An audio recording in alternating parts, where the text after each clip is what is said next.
Presenting you all आकाश चंद्रदास। कैसा है भाई? मस्त। तो यार पॉइंट पे बात करने से पहले एक छोटा सा इंट्रोडक्शन दे देता हूँ आकाश का। तो आकाश और मैं एक ही स्कूल से पढ़े हैं एंड आकाश तुम क्लास 7 में आया था हम लोग स्कूल में? क्लास 7 में आया था। तो probably he was the only person जिसकी मुस्टाश थी, फेशियल बियर्ड था। हाँ ट्रू। हाँ, तो मतलब उस समय ऐसा लगता था कि बंदा 8-9 का है, फेल होके आया है, मतलब रिपीट कर रहा है, क्योंकि हम लोग स्कूल हम लोग के स्कूल में 7-8 में बहुत लोग रिपीट करते थे शायद। हाँ टीनेजर्स थे हम लोग उस समय, टेस्टोस्टेरोन फट के लावा होता था, तो हम लोग उस समय आर्म रेसलिंग किया करते थे। एंड अब हमारे बॉयज़ के ग्रुप में जो भी आर्म रेसलिंग पंजे में जीतता था उसकी एक रिस्पेक्ट होती थी। तो एंड वो बंदा मैं होता था, क्योंकि मेरे को बहुत कम लोगों ने हरा आर्म रेसलिंग में स्कूल में। फिर एंट्री होती है आकाश की, तो आकाश ने मेरे को पहली बार में हरा दिया, बट फिर बाद में कभी ड्रॉ होता था, कभी मैं जीतता था, लेकिन आकाश के लिए वो रिस्पेक्ट बिल्ड हो गई थी, क्योंकि इसीलिए जिम जाने लगा क्या? हाँ, तो उसके वजह से आकाश के लिए रिस्पेक्ट बिल्ड हुई। एंड उसके बाद आए unit test, half yearly exams, final exams, and बंदे ने सब में एस कर दिया। मतलब ऐसा लगा कि बंदा एग्जाम्स में ही फोड़ रहा है, क्लास में भी बहुत मस्ती करता था, एक से एक इसने कांड किया हुआ है, क्लास 7 में एक कांड था। No details please. और फिर एग्जाम्स में ही और स्ट्रेंथ भी है बंदे में। तो 3 इडियट्स का एक कैरेक्टर आपको याद होगा, रैंचो। वो इस पे बेस्ड है। भाई यार शर्म आ रहा है मेरे को। कट कर देना। तो यार अब पॉइंट पे बात करते हैं। आकाश, तुम कौन से क्लास में डिसाइड किया कि आईआईटी क्रैक करना है? आई थिंक 8 ऑनवर्ड्स थोड़ा फैसिनेशन था, एंड देन 9th में फिट्जी ज्वाइन किया था, तो you could say that 9 onwards it was. पर 8-9 में तो मेरे को आईआईटी के बारे में उतना पता ही नहीं था। मतलब तेरे को किससे पता चला? Seniors, parents? मैं जानता था लोगों को, लाइक फैमिली के दूर के लोग, तो सॉर्ट ऑफ फैसिनेशन तो था towards the image that they have. तो that was a childhood fascination, but with time जब मैं 9th में गया एंड फिट्जी ज्वाइन किया, तो एक्चुअली वो चीज़ें काफ़ी इंटरेस्टिंग लगने लगी, and I really wanted to go there. So and then 11 onwards तो काफ़ी सीरियस था। राइट। ओके, सो आईआईटी जो क्रैक करना होता है, ये बिना कोचिंग के हो सकता है? Technically yes, but it's not very practical. तुम किसी को जानता है जिसने बिना कोचिंग के किया हो? पर्सनली नहीं। इनफैक्ट मैं आईआईटी गुवाहाटी में, मैं फर्स्ट फ्यू मंथ्स मैं जितने लोगों से मिला था वो सिर्फ कोचिंग करते थे। Everybody was in dummy school. किसी का लाइक मेरा तो, हमारा स्कूल तो काफ़ी अटेंडेंस लेके भी काफ़ी था, सबका डमी स्कूल्स था। मोस्टली लोग 7 दिन कोचिंग करते थे। इट्स नॉट लाइक सिर्फ कोचिंग करते थे तो वीकेंड्स और समथिंग, वो 7 दिन कोचिंग करते थे। एंड इट वॉज, तो मतलब वहाँ से देख के मुझे तो like I have not met someone जो जिसने किया हो खुद से, but then I have heard stories here and there कि किसी ने निकाल लिया, न्यूज़ में आता रहता है। बट आई थिंक एक अपने स्कूल में एक अनीश बोल के था ना, वो कोचिंग लेता था क्या? हाँ, वो मेरे साथ था फिट्जी में। वो फिट्जी में था? अच्छा, बैचमेट था इनफैक्ट 11th में। तो वो तो आईआईटी नहीं है? हाँ, बॉम्बे। अभी आईवी लीग में भी है, कोलंबिया। डैम बॉय, पता ही नहीं था। न्यूयॉर्क में ही है। न्यूयॉर्क? अच्छा, मिलना होता होगा फिर? एक बार मिला हूँ। अरे तू जानता ना वो थोड़ा आदमी नहीं है। इन केस किसी के पास उतने पैसे नहीं है, फाइनेंशियली उतना वेल नहीं है, और उसको बिना कोचिंग के करना, तो तेरे के पास कोई रिसोर्सेज है जो तेरे को पता हो, यूट्यूब चैनल्स या फिर कोई साइट या बुक्स? एट द मोमेंट मुझे कोई रिसोर्सेज याद तो नहीं है, क्योंकि it was like 5-6 years ago, but then books I think online if you search, काफ़ी कॉमन, एच.सी. वर्मा, इरोडोव, ये सब काफ़ी कॉमन, मतलब स्टैंडर्ड बुक्स हैं जो हर सब्जेक्ट्स के लिए होते हैं, तो उससे करना वुड बी काफ़ी nice. But then I think to crack JEE what actually matters is the advance, because अगर मेंस में बहुत अच्छा आगे भी गया, it doesn't matter if you don't crack advance. And I think advance के लिए वो सॉर्ट ऑफ अंडरस्टैंडिंग बहुत इंपॉर्टेंट होता है, जो एक like suppose there is a question, तुम खुद से देख लो, आंसर भी देख लो, you can solve it, but I think मेरे टीचर्स जो समझाते थे उससे बहुत क्लैरिटी आता था और बहुत ईज आता था to do similar stuff in future. तो I think if YouTube channels हैं ऐसे टाइप के, आई एम नॉट अवेयर, क्योंकि मेरे टाइम पे तो थोड़े कम थे, तो अभी तो काफी फिजिक्स वाला बहुत ज़्यादा है, मैंने सुना है, बट इनका मैंने वीडियोस कभी देखा नहीं है, तो I can't comment on how their content is. But I think if there are YouTube channels, and I think online search वगैरह करने पे मिल सकता है, so if there are good people who teach it well, then I think YouTube would be a good option. But other than that, just books is a bit difficult. और कितना पढ़ना पड़ा? मतलब दिन में कितना पढ़ना पड़ता होता है इसलिए? सच बोलना है भाई, सच बोलना थोड़ा तो मैं स्कूल तो मैं जाता था, तो that would be like, school तो ये रोज आता था, बता रहा हूँ मैं। चल ठीक है, मोर और लेस रोज जाता था। मेरा जेन्युइनली स्ट्रॉन्ग प्रिपरेशन 11-12 से ही चालू हुआ। एंड तब स्कूल में जाता था, I'd say 80% टाइम्स तो जाता ही होगा, क्योंकि 75 कट ऑफ था। तो I'd say स्कूल का जो 8 घंटा था उसमें क्लास में तो मैं ऐसे बहुत सीरियस रहता नहीं था। क्लास में बहुत मस्ती किया है इसने। तो क्लास में उतना सीरियस रहता नहीं था, बट से अगर कोई टेस्ट वेस्ट आ रहा है तो खुद से पढ़ लेते थे हम, सबका यही स्टैंडर्ड रहता था कि क्लास में अगर कर रहे हैं तो खुद से पढ़ ले रहे हैं। एंड देन घर आके से 2-3-4 घंटा तो एवरीडे, एंड देन वीकेंड्स को कोचिंग रहता था, तो उसमें। अच्छा, ये IIT का अगर तुम पढ़ रहे हो तो 11-12 निकल जाएगा, सेपरेटली पढ़ना पड़ता है सिलेबस? आई थिंक हाँ, सेपरेटली पढ़ना पड़ेगा। अच्छा। क्योंकि at least in our case English था, हिंदी था। मतलब इंग्लिश हिंदी छोड़ के साइंस सब्जेक्ट्स, मैथ्स हो गया। साइंस सब्जेक्ट्स, तूने कोटा फैक्ट्री का सीजन 3 देखा? हाँ। तो उसमें वो बोलता है ना that JEE is about how you do things and boards is about why you do things, या ऐसा ही कुछ, something of the similar lines. तो you should know how to explain your answers, frame it very well. तो and if you do that, and there is a lot of like, I don't think तेरे को topic से familiarity होगा। बोल फिर भी। मेरे को भी याद नहीं है। तो कुछ ऐसे केमिस्ट्री के एंड की तरफ टॉपिक्स रहते थे, एनवायरमेंटल वगैरह, तो वो JEE के लिए उतना इंपॉर्टेंट नहीं है, बट वो बोर्ड्स में बहुत आते हैं, और वो ऐसे पूरा रट्टा मारने वाला टाइप है, तो इंटरेस्टिंग भी कुछ खास नहीं है। तो I'd say बोर्ड्स के लिए उतना भी लाइट नहीं लेना चाहिए, थोड़ा प्रिपरेशन तो होना चाहिए, क्योंकि डेरिवेशन वगैरह बोर्ड्स में बहुत आता है। एंड JEE में if you know the formula, you know the concept, it's good enough, but in case of boards it's how you get there is very important. And ये जो हाउ है, इसको ट्रेन किया जा सकता है?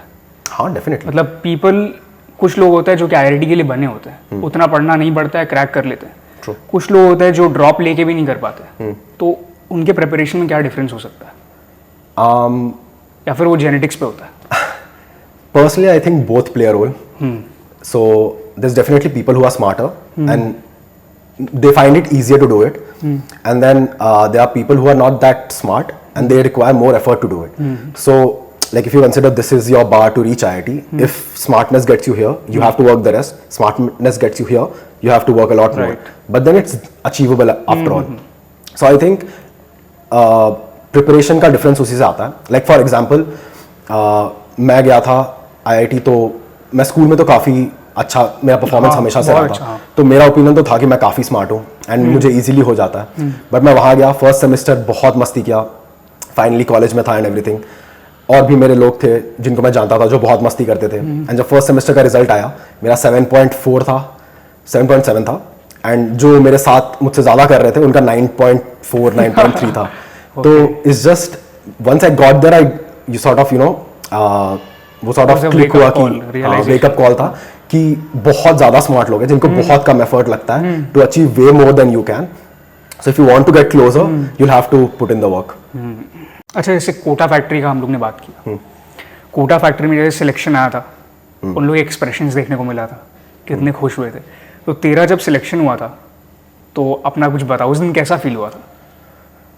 मिक्स्ड बैग था। मैं एक्सपेक्ट कर रहा था, बेटर रैंक एक्सपेक्ट कर रहा था काफ़ी ज़्यादा, तो मेरा 7300 इश आया था। ये एडवांस्ड है? हाँ, एडवांस्ड है।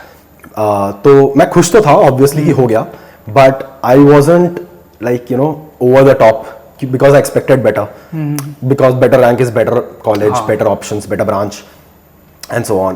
तो what is this better branch? ये ऐसा नहीं होता कि जिसमें इंटरेस्ट होता है वहीं जाना चाहिए? 12th और बेटर ब्रांच मतलब क्या होता है? टॉप ब्रांच क्या है?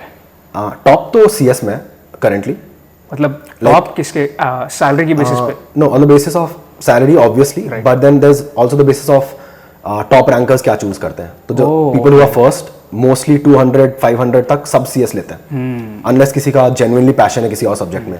वरना हम सब 11th-12th पढ़े हैं, जिस जस्ट नॉर्मल साइंस वगैरह, एंड देन हम इंजीनियरिंग करने जा रहे हैं, तो किसी को एग्जैक्टली आइडिया तो नहीं है ना कि किस फील्ड में इंटरेस्ट होगा। तो people prefer money, people prefer whatever other students are preferring. So basically अगर CS मिल गया और पता चला कि तुम CS के लिए बना ही नहीं है, तो तुम ब्रांच चेंज कर सकते हो। हाँ, श्योर। बट अगर कोई लो लेवल ब्रांच मिला, फिर तुम CS नहीं जा सकते? जा सकते हैं। ओके, तो उसका बेटर सेमेस्टर में बेटर है तो? हाँ, बेसिकली हमारे कॉलेज में ऐसा था, तो like if you consider the cut offs of branch, CSE सबसे टॉप पे था, देन MNC, देन इलेक्ट्रिकल MNC क्या? Electronics, maths and computing, maths and computing. फिर मैकेनिकल सिविल वगैरह, और एंड में था बायोटेक जिसमें मैं था। ओके। तो basically to go from any of these branches to CS, तो बेसिकली फर्स्ट ईयर में क्या होता है, सबका क्लास साथ में होता है, सबका एग्जाम साथ में होता है, there is no differentiation in branches. तो जो एग्जाम होता है वो सबका साथ में होता है, एंड रिजल्ट सबका साथ में आता है, एंड जो ग्रेडिंग होता है वो रिलेटिव होता है। तो I think if you get a cut off, like say you are in the top 10% of your branch, and you are in the top 10% of the college as well, then you can go to CSE or MNC, whichever your choice is. So basically it matters कि तुम्हारा cut off कितना है, मतलब तुम्हारा CGPA कितना आया है, and उस ईयर उस ब्रांच में चेंज करने के लिए कट ऑफ क्या है। तो काफ़ी लोग, मोस्टली लोग ऊपर ही शिफ्ट करते हैं, 1 or 2 पीपल हिस्टोरिकली नीचे भी जाते हैं based on interest. So coming back to the question, तो तेरे को जो मिक्स फीलिंग्स आई थी इसकी वजह से आई थी कि तेरे को बायोटेक मिला। हाँ, क्योंकि मेरा 11-12 में बायोटेक नहीं था ना, मेरा बायो नहीं था, मेरा कंप्यूटर साइंस था, तो मेरा मन तो नहीं, और मुझे बायो पसंद नहीं था 11-12, टू बी ऑनेस्ट 10 तक, तो मेरा बायोटेक में इंटरेस्ट नहीं था।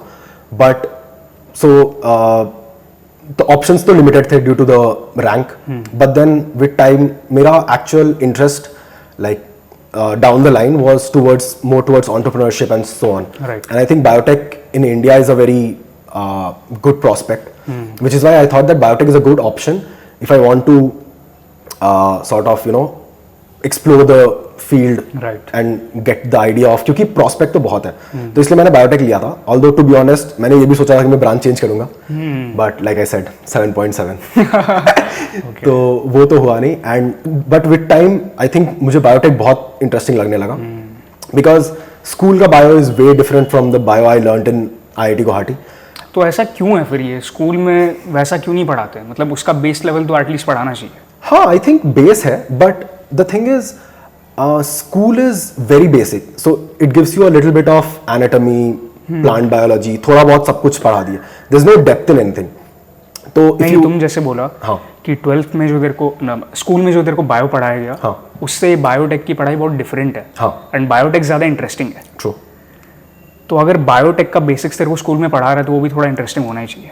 हाँ, बट वो बहुत बेसिक्स है। अच्छा, लाइक से न्यूक्लियस का चैप्टर था, तेरे को याद होगा। हाँ। तो वी न्यू की ऑर्गेनल्स क्या है, क्या फंक्शन है, फलाना ढिमकाना याद कर लेते थे, that was it. In college just the nucleus पे, the genetics, how it helps, what research is being done, क्या क्या potential sort of research areas है जिसमें हम लोग चेंजेस कर सकते हैं, या फिर सॉर्ट ऑफ डेवलपमेंट्स करके ह्यूमैनिटी को हेल्प कर सकते हैं।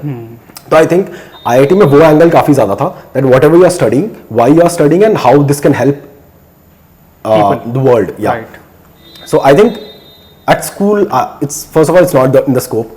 आई डोंट थिंक 15-16 के बच्चों को की स्कूल्स में पढ़ाया जाता है। आई थिंक US के स्कूल के बच्चे इंटरेस्ट पर्सनली खुद लेते हैं, अदरवाइज उनका एजुकेशन सिस्टम स्कूल का उतना अच्छा नहीं है। सो इंडिया का स्कूल्स बेटर है definitely. If you ask me कि एप्टीट्यूड वाइज टेस्ट किया जाए, तो आई थिंक इंडियन स्कूल के एटलीस्ट हाई स्कूल के बच्चे would be way better than the average US high school के बच्चे। But then if you take the ones that are extremely interested in your subject, then I would say US वाले better करेंगे। क्योंकि personally मेरे को 10 तक ना computers बहुत अच्छा लगता था, बट हमारे स्कूल में वैसा था नहीं कि आप कंप्यूटर के साथ कॉमर्स ले सकते हो। हाँ, ट्रू। बाहर होता होगा वैसा। हाँ, कॉलेज में भी ले सकते हैं। बस यही एक डिसएडवांटेज है इंडिया में, थोड़ा रिजिड सिस्टम है। वो तो है, थोड़ा रिजिड है।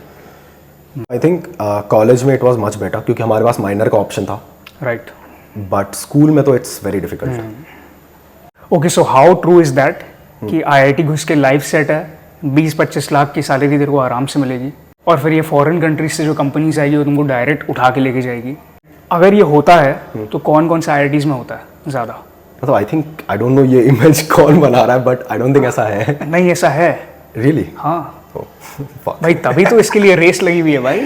मतलब आई थिंक लाइफ सेट है, 3 पार्ट्स है ना, लाइफ सेट है, life set, salary and foreign companies उठा लेंगे। फॉरेन कंपनीज एंड सारे IITs में होता है कि नहीं, क्योंकि ओके, IIT की भी रैंकिंग्स होती है ना। हाँ। तो firstly life set, I think life set and पैसा यू कैन कंसिडर टुगेदर, क्योंकि as a 12th standard student that is setting your life for you. I think joining an IIT does put you on a pedestal, क्योंकि मतलब you could argue कि at the end of the day तुम्हारा skills matter करता है and everything, but I think if you consider on-campus placements, the companies that visit IIT are literally nowhere close to visiting any other colleges. And then even if a company visits IIT and कोई दूसरा college visit करता है, then उनका package difference होता है IITs के लिए. This is on campus. अगर तुम off campus apply कर रहे हो, even then the fact that you are from an IIT does have an impression on the recruiters. They view you in a different light क्योंकि it shows that you had the aptitude to crack one of the toughest exam in India, right, and get into one of the top colleges. So definitely I don't, whether people believe it or not, it does set a brand for you, and your brand does matter for you. तो that's there. पैसा आई think variable है. I have seen बहुत struggle करते हैं लोग. ऐसा नहीं है कि it's an easy path after coming to college to maintain your marks, to do extra curricular, to have a good placement in the end. It does require a lot of effort, a lot of struggle, but the thing I said about the effort, smartness and effort. So the thing is, if you are in IIT, that brand sort of pushes your smartness a little. Right. So you'll have to put less effort to get what good job. Yeah, right. A person with your skills from a private not so good college would have to put way more effort into getting the same job that you did, and you might even get better than that. So definitely it's not like तुम कुछ नहीं करोगे तो मिल जाएगा, but if you put the effort, your chances skyrocket. And companies लेके जाती हैं, I think obviously in order of ranking there are many companies जो सिर्फ IIT बॉम्बे, IIT दिल्ली से लेते हैं, तो with time it reduces, but I think in the top 7 IITs you would have more or less most companies. After that मुझे honestly उतना idea नहीं है, but Hyderabad I think is good. उसके नीचे I think companies थोड़ा तो. What about your college? My college it was top 7 IITs. Right. So it was companies coming was never a problem. In fact काफी नए companies भी आते रहते थे. कोई peers होंगे जिनकी जॉब लगी होगी, तो एवरेज प्लेसमेंट अगर तुम बता सकता है. मेरा जो फ्रेंड सर्कल था उसका एवरेज CTC 30-40 होगा. डैम. और फ्रेंड सर्कल में कितने लोग थे? 10 लोग. ओके. सो बिल्डिंग इश्यूज की वजह से हम लोग को शिफ्ट करना पड़ा हमारा लोकेशन, और अभी हम लोग आकाश के घर पे. स्वागतम. और जैसे तेरे कोई पीयर्स होंगे, तो उनको एवरेज कितना पैकेज मिला होगा? आइडिया है तो. मेरे फ्रेंड ग्रुप में 10 लोग थे, जिसमें एक मैं हूँ जो मास्टर्स कर रहा हूँ, और एक और थी वो UPSC के लिए प्रिपरेशन कर रही है. IIT से UPSC भाई. तो other than that, if I had to say, average would be 30ish per year. 30ish? Yeah. Damn. Okay. And does this happen in every specialization? I'd say if you are in if you use the same sort of logic that you use for IITs and non-tier 2, tier 3 colleges, you could apply that same logic to different branches, starting from CS to biotech. In my college. So the companies that come for CS, basically the packages that pay the most are quant roles, software roles, and so on. So naturally software role is something that is meant to be the primary job of a software student, which is a CS student. So naturally the best companies look for just CS students to do that role.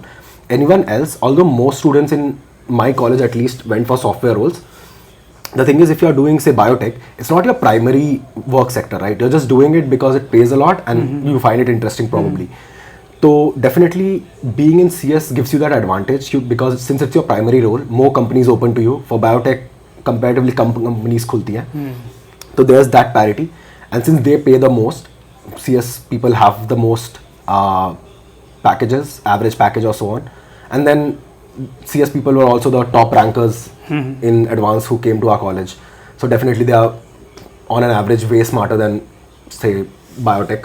Right. So definitely there is a pay, like if you check it, probably the average pay decreases based on the branch.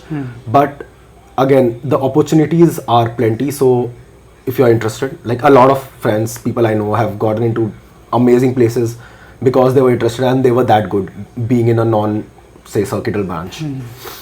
अच्छा, जैसे Bollywood movies में देखने को मिलता है, ये medical college हो गए, IITs इंजीनियरिंग कॉलेज, वहाँ पे रैगिंग होती है, मतलब जहाँ पना तो C ग्रेड हो. तो क्या वो सच है? उतनी इंटेंसिटी पे होती है? नहीं उतनी इंटेंसिटी पे तो नहीं होती right as far as possible, क्योंकि बहुत स्ट्रिक्ट रूल्स हैं. इफ पकड़े गए तो हॉस्टल चेंज कर देते हैं, बहुत सेटबैक होता है.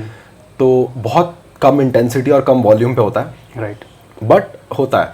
And it's up to sort of, you know, intensity क्या था, that your experience differs. A lot of people who go through it have inseparable relationship with their seniors, right and mostly उसका purpose यही होता है to, you know, sort of break open your cage. Right तो you get, I think जहाँ तक मैंने सुना है ऐसे रात भर चलती थी and then सुबह उनको ट्रीट पे ले जाते थे ओह सीनियर्स. तो एक sort of bond बन जाता है and then from there on you are, मतलब they are sort of a mentor for you. तो it's depending on the intensity, the experience differs. तो तेरा कोई ऐसा एक्सपीरियंस है कि तुम फर्स्ट ईयर में आया था, सेकंड ईयर में वैसा कुछ? नहीं मेरा तो नहीं हुआ. हुआ ही किया, नहीं? नहीं भाई आर्म रेसलिंग आती है इसको बहुत अच्छी. यार, तो आर्म रेसलिंग के बेसिस पे थोड़ी छोड़ दिया. Okay. And what about the drug scene? Drugs, weed, ये सारी चीज़ें? मतलब इन माय ओपिनियन हर कॉलेज में होता है. It's up to the people. Okay. Now talking about purchasing power parity, तो तुम जैसे बोला कि 30 लाख का एवरेज मिल जाता है. हाँ. तो उसको छोड़ मेरे के फ्रेंड सर्कल में, which was a good circle. Okay okay okay Yeah, it's not the college average. Okay. So सब लोग अभी इंडिया में ही है वो लोग? हाँ, उनमें से सब इंडिया में. Okay right. जिसको 30 लाख का अगर मिलता होगा तो वो इंडिया छोड़ के फिर जाएगा क्यों बाहर? जा 30 लाख का पैकेज छोड़ के लोन लेके बाहर जा रहा है. ओके. एंड देन बाहर कितना मिल रहा है? बाहर पहले लोन चुकाना पड़ेगा ना. ठीक है. भाई वो थोड़ा अनसर्टन हो जाता है. मैं बोल रहा हूँ ये रिस्क आदमी क्यों लेता है, क्या चीज़ के लिए? Better opportunities, like for example, if you consider Microsoft research for example, India में as such बहुत खास रिसर्च नहीं होता, Microsoft research और any other industrial research. But then when you go to the US, उनका क्योंकि US में ही main company है, राइट? तो उनका हेड ऑफिस वहाँ पर है, सब कुछ वहाँ पर है. तो जितने बहुत हाई एंड रिसर्च होता है वो वहाँ पे होता है. तो if you are very into stuff like this, it's a great place for you because you have the opportunity to work on something that could potentially change Microsoft, not change Microsoft, but, you know, sort of take it forward. And then there's obviously the pay. Like, you could consider that 30 lakhs in India is pretty comfortable, but if you go there and you're looking to settle, it might be better for you. And if you're planning to come back, then it's way better for you, right? Okay. क्योंकि तुम अगर वहाँ घर नहीं खरीद रहे, like तूने purchase power parity का बोला था, तो the thing is purchase power parity में you include things like paying your rent, paying your mortgage, school fees, फलाना ढिमकाना जो भी है. But if you are planning to come back, none of this is an expense for you. अगर तुम्हें घर वहाँ नहीं खरीदना तो वहाँ के होम प्राइसेस का तुम पे कोई इफेक्ट नहीं पड़ रहा. राइट. तुम्हें बट रेंट कंपैरेटिवली वहाँ के होम प्राइसेस बेटर है इंडिया से, मैं सुना. डिपेंड्स. मतलब जितना में इंडिया में एक अपार्टमेंट आएगा, टेक्सास में तुम उतना बंगला खड़ा कर सकता है, मैं ऐसा सुना. टेक्सास तो गांव है, मतलब नॉट गाँव नहीं है भाई, डैलस. भाई डैलस इज अ हब यार, जॉब हब. हाँ, it's a good job hub because it's cheap. It's like because of the taxes also, I guess. हाँ, taxes also. So Dallas is like I don't know, like Pune, हाँ, but then Bangalore, Gurgaon is New York like or New York or San Francisco. California and those things. Okay. So definitely, if or like I said, the headquarters and all the big stuff is happening in these places. So if you're living in Dallas, good enough. If like definitely house prices are better, you could settle there and everything. But if you're living in California, you're just हाँ, वो हो गया. done for. Right. अगर तेरे को knowledge है, जैसे IIT की बात, वही 30 लाख का पैकेज लेके यहाँ पे तुम काम कर रहा है, व्हाट आर द चांसेस कि यहाँ की कंपनी तेरे को बाहर भेजेगी?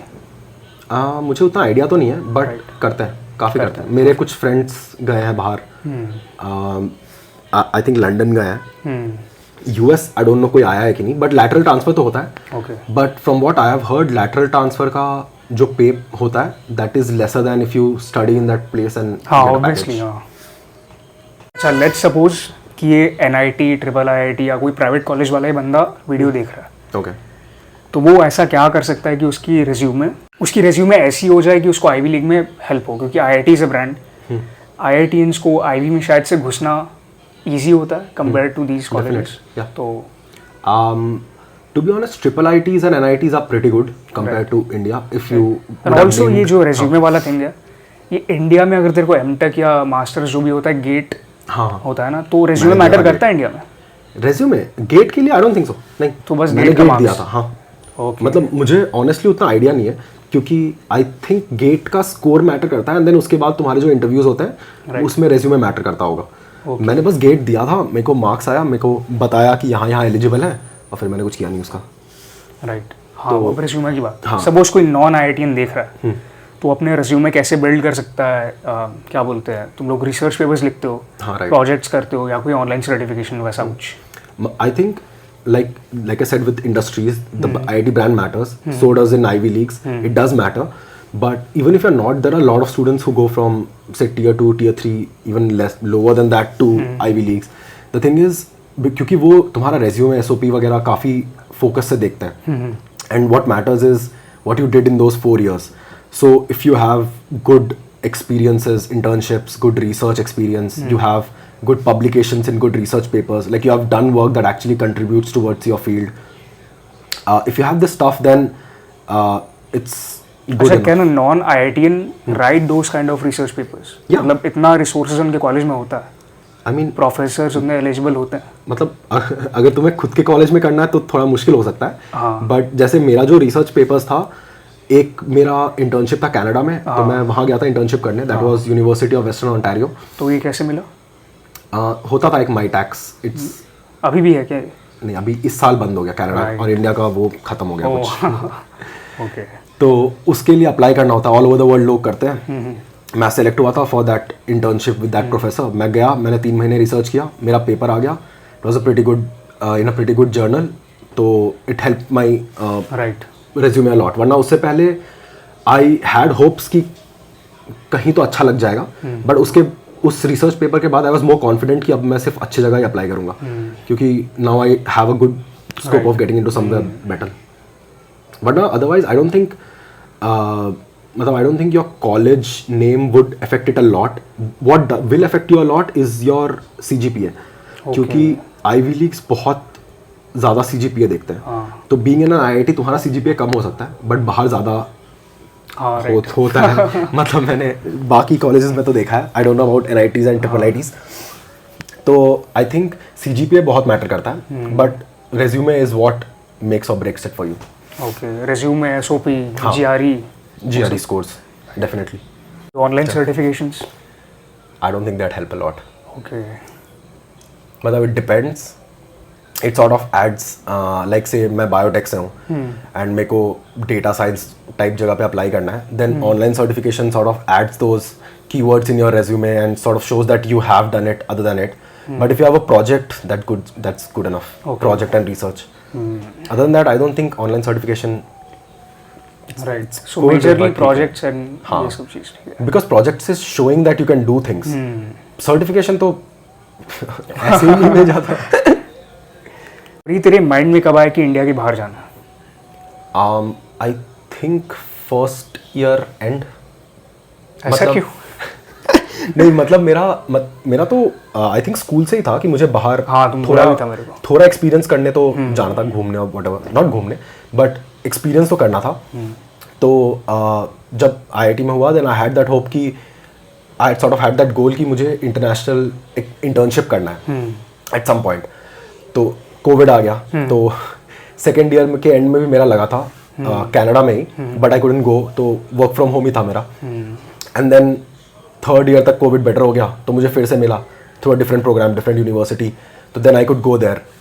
तो आई थिंक फर्स्ट ईयर से तो था मेरा। एंड देन बाहर पढ़ने का वाज आई से सेकेंड ईयर। हमारे एक प्रोफेसर थे who was very encouraging towards further education in the US।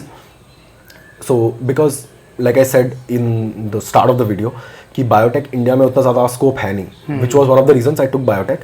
But then to do further studies in it, I didn't think India would be a great option, especially the course that I am doing. Why USA? Why not Europe or UK? Mostly because मेरे field में US best performer है।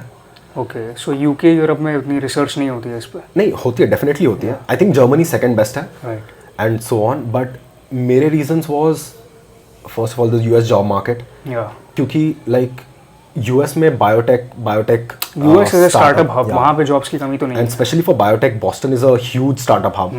तो the US job market was probably my first priority of why I picked US. UK is especially with UK all the not being economic a part crisis. of Europe, हाँ, Right. And then economic crisis भी है, तो Europe में interest था मेरा. One of the internships मेरा London के UK में था, अगेन वर्क फ्रॉम होम. तो इंटरेस्ट कितना था. इंटर्नशिप्स किए तुम पूरे बैचलर्स में?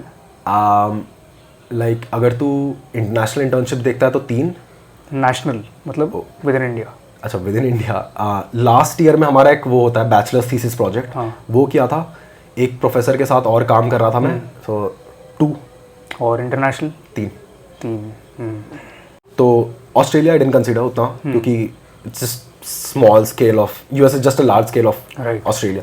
तो since US was the best and then there is Ivy Leagues, there are way too many good colleges. Like if you check the top, I don't know, 50 or something colleges in the world, majority would be in the US. So it was always a great option.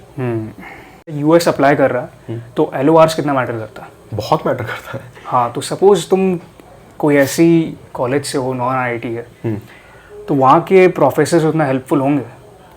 वो तुम्हारे लिए लिख सकते हैं अच्छा, Right. But उनके लिखने का वेटेज कितना होगा ये उन पर डिपेंड करता है. तो सिंस मेरी एक प्रोफेसर थी, वो University of Western Ontario which is a very reputed college in Canada. एक प्रोफेसर थी, was in University College London, one of the best colleges in UK. और एक प्रोफेसर थे मेरे आईआईटी गुवाहाटी के, again one of the best in India. तो they were all independently good researchers who had a reputation and they worked with great institutions. So I think the LOR that they filled for me had some weightage than probably anywhere else. Right. But it depends, professor to professor, honestly. Right. And तेरा ये acceptance और rejections कहाँ से आया? मैंने 5 ही जगह apply किया था. There was Harvard, Georgia Tech, so Harvard first, Cornell second, third CMU था, फोर्थ येल था, फिफ्थ जॉर्जिया टेक था. जॉर्जिया टेक में हो गया था, CMU हो गया था, कॉर्नेल हो गया था, हार्वर्ड में नहीं हुआ एंड येल में नहीं हुआ. ऐसा रिज्यूमे लेके भी इसका 2 कॉलेज से नहीं हुआ? CGP अच्छा नहीं था. कितना था? 8.47. ओके, तो देख लीजिए, इतना आपको करना पड़ेगा. रिज्यूमे आपका ऐसा होना चाहिए, आपके पास इतनी सारी इंटर्नशिप्स, रिसर्च, ये सब होना चाहिए, तब जाके आपको कहीं मिलेगा कुछ. तो प्लीज़ थोड़ा इसके बारे में जल्दी सोचिएगा, फर्स्ट ईयर सेकेंड ईयर से. एंड ऑल्सो एक बात, जैसे कोई प्रोफेसर झूठ बोल सकता है तेरे लिए. क्या? कोई मतलब in what प्रोफेसर sense? हाँ. कोई प्रोफेसर LOR में Okay. तेरे लिए झूठ बोल सकता है. मतलब बढ़ा चढ़ा के तो लिखते ही है. आई डोंट नो झूठ कितना, मतलब वही झूठ ही हो गया ना वो. एरिया. बढ़ा चढ़ाना इज नॉट झूठ. नहीं, मतलब तुम जो प्रोजेक्ट नहीं किया है. नहीं, इतना भी कोई नहीं बढ़ा चढ़ा के बोलता. आई डोंट थिंक कोई करेगा, क्योंकि at the end of the day, so at the end of the day आपको वो चीज़ें करनी पड़ेगी. प्रोफेसर बस हाईलाइट करेगा उसे. क्योंकि प्रोफेसर के रेपुटेशन का भी सवाल है ना. अगर उसने कुछ भी लिख के भेज दिया तो his weight of LOR is just gonna come down. And do they cross check? I mean, your resume, I think professors को वो खुद मेल करते हैं and then professor submit the LOR. एंड तुम्हारे रेज्यूमे और SOP से पता चलता है ना कि अब मान ले किसी ने लिख दिया कि बहुत अच्छा काम किया है, यहाँ वहाँ पेपर है, फलाना ढिमकाना, बट तुमने वो चीज़ें रेज्यूमे में नहीं लिखी है, या फिर तुम्हारे SOP रेज्यूमे से वो सॉर्ट ऑफ शो नहीं करता, राइट. तो I think it will be difficult. And I don't think any professor will be willing to do a lot for you unless तुम्हारे रिश्तेदार हैं. तो ये अगर आपको इंडिया से मास्टर्स करनी है अपनी बीटेक के बाद, तो मेन फोकस गेट होना चाहिए. हाँ, साइंस के लिए. राइट. और अगर बाहर जाना है तो आपका पूरा फोकस होना चाहिए GRE, GMAT, रेज्यूमे और ये सारी चीज़ें. GRE की प्रेप के लिए क्या किया खुद से? हाँ, वो खुद से क्या था. राइट. और सब लोग खुद से कर लेता है IIT में? नहीं, बहुत लोग को. हाँ, नहीं, मतलब बहुत लोग क्लासेस ज्वाइन करते हैं GRE के लिए, ऑनलाइन कोर्सेज लेते हैं. बहुत लोग इवन एप्लीकेशंस फिल आउट करने के लिए लोगों को हायर करते हैं. It's very common. मैंने पूरा खुद से किया था, एप्लीकेशन फिल करना, SOP लिखना, GRE वगैरह सब कुछ खुद से किया था. एंड ऑनलाइन एनफ रिसोर्सेज हैं, कर सकते हैं खुद से. It's not that difficult. Right. So all in all ये डिसीजन सही था तेरे लिए? I guess will find out. नहीं, कभी कभी तुम सोचता होगा हाँ कि ऑब्वियसली वो सेकेंड ईयर फर्स्ट ईयर का आकाश अगर ये चीज़ किया होता या ये वे डिसाइड करता तो वो शायद से बेटर हो सकता था. ऑनेस्टली बेटर हो सकता था या नहीं तो टाइम से पता चलेगा. हाँ. एट द मोमेंट बेटर होता 100%. राइट. ओके. एंड आकाश, ये होम सिकनेस क्या है, रियल है और तेरे को ये फेस करने मिला? हाँ डेफिनेटली आई थिंक मेरा 2 एक्सपीरियंसेस रहा है. पहला इंटर्नशिप था कनाडा में, तो 3 महीने के लिए गया था, which was not a lot. And then अभी 1 साल से न्यूयॉर्क में हूँ. तो I think for the first 1 month at least बहुत टाइम लगता है. 1 वीक तो एटलीस्ट डिफिकल्ट होता है टू फिगर आउट थिंग्स, कहाँ चीज़ें खरीदनी है, क्या करना है, खाना वाना जुगाड़ करना. And then by 1 month you are very comfortable in your space. After that it's pretty monotonous. It gets better, but home sickness initially बहुत होता है एंड देन विद टाइम आता रहता है रिपीटेड पीरियड्स पे. क्या फील होता है? तक घर जाने का मन करता है छोड़ के, सब कुछ छोड़ के. हाँ मतलब right. One of the reasons मैं, तू पूछ रहा था ना कि मैं सेकंड ईयर ऑन कंसिडर करता हूँ कि सेकंड ईयर का आकाश अलग पाथ चूज किया होता तो अलग जगह होता. One of the main reasons तो ये है कि एटलीस्ट घर में रहता, घर के आसपास रहता. ठीक है आकाश, ओके मज़ा आया. तो आज के लिए बस इतना ही. कोई भी क्वेश्चन है आप कमेंट सेक्शन में पूछ सकते हो. मैं आकाश का लिंक्डइन भी लिंक कर दूंगा नीचे, आप वहाँ भी जाके इसको क्वेश्चन पूछ सकते हो. Thank you. सी आप.